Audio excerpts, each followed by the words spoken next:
cancelled. As in, they have arrested me. National Assembly. So guys, I'll be making this meat. I want to chop them into pieces. I just craved it, so I was like, okay, I'll have them with potatoes. I'll tell you guys a story. So years ago, a long time ago, I used to be I'm a hustler. I mean day streets. if you're not in Nigeria and you don't understand it, I mean like I've hustled for a very long time. And this story, as my siblings will back it up, and some of my friends who were very close to me back then. So there was this time that Dunamis had this church convention. That was the time that Glory Dome opened actually. At this convention. So I was like, my sister's family friend, then Brother Victor. So I was like, people can come and sell and all this. I said, hey, okay, since there's this, I can actually go and sell outside this now. Just carry my cooler and go and stand. Me, I've done Mama Put a lot of times. Mama Put is when you have a buka. Well, I call it, what do they call it in English again? It's the buka they call it. It's more like a small little kiosk. I've done kiosks. Whenever I have conventions and churches, I just go and sell my food. That's how I kind of run my businesses back then in Nigeria. I used to bake, I used to cook. So whenever churches had like conventions, I would just go there, hustle my things. My church, better upset. I go to church for admission, by the way. So I can beg for a stand whenever I'm in conventions. So and back then, whenever I did conventions in my own church, I had these people that knew me so well. They'd be like, okay, Kem, for this whole team, you handle our food. Back to my gist at Glory Dome.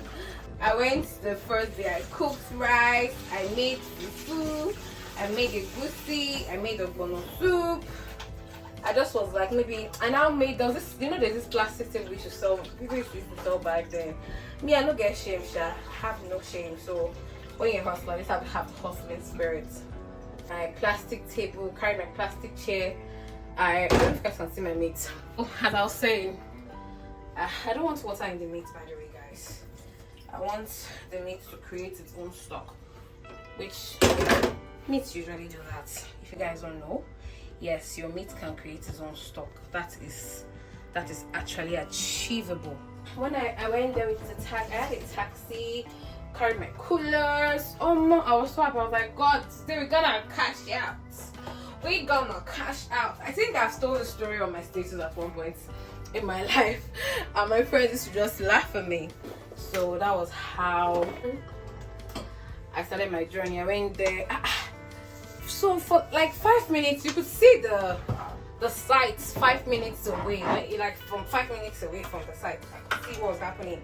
I saw that the road tax, people were chasing people were running out to skelter. I think it was going. I said, what is happening? I said, God, though, I cannot tell this taxi man because this is a higher taxi. There's nothing I can do about it. So we had to reach where we're going to. When we got there, the man said, Madam, you have to before. I just stopped at the entrance because people were running. I said, what is going on? One now came to me and said, don't worry, madam, just they go. Now people will not get rights to sell. I don't know why he said that day. So I just said, hey God, in my mind, Jesus knew I was scared that day. Yeah, I'm sure he knew. Because I was like, hey, I will take this waka. That was how my taxi man had to stop me that day. Alright, by the way, guys, I'm having cashew nuts again. Yeah, I have this. I munch this daily. It helps quench my craving. So I'll be grilling this for like 5 minutes on 120 degrees. It really helps. As I was saying, I hope you're seeing my food, by the way. That was how I got there. Yeah. I dropped my first cooler of fufu. The man had to go. I want my meat well seasoned, so do not mind me. If you don't want my meat well seasoned, that's on you, that's your choice. But I want my well seasoned, okay? So now I'll be putting a little bit of pepper as well. Peppery pee. So that was how this man left me. Hey, if I knew what was happening, me safe, I started to run. These people, at some point, my stew poured on my leg. Jesus Christ. Hey. And when you know when stew and hot rice pours on your leg or body, when the road safety guy was coming with his kid to come and flog me, I just sat down there. I was looking at him because I was like, beat me today, because this was actually me sacrificing myself to come down here to cook. So if you want to beat me, beat me. The man just looked at me like, this one say, be like, say, if you talk to her today, she go beat person back. Meaning, if this man hates me, I might hit him back, because I was really like, already, because I've run with my coolers. I'll run left, I will run right, I will run left, I will run right. I say, hey, what is happening? What is going on? You know, I feel, yeah. No, that day, guys, I cried when I got home, because I had to just go back home. He didn't allow anybody to sell outside the church premises. He didn't want to be selling outside the church premises, because I think that was when I heard that people already registered inside the church premises to sell, but you have to register.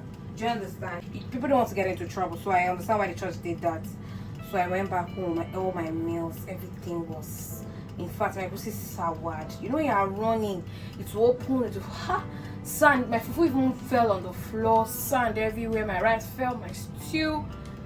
You needed to see my body that day. I could not make more money. That's why all this pain is coming. I felt really terrible. Guys, that day I cried. I cried seriously, but at least I learned my lessons. I just told myself, I have to work harder. Double your hustle, because that kind of thing shouldn't happen a second time.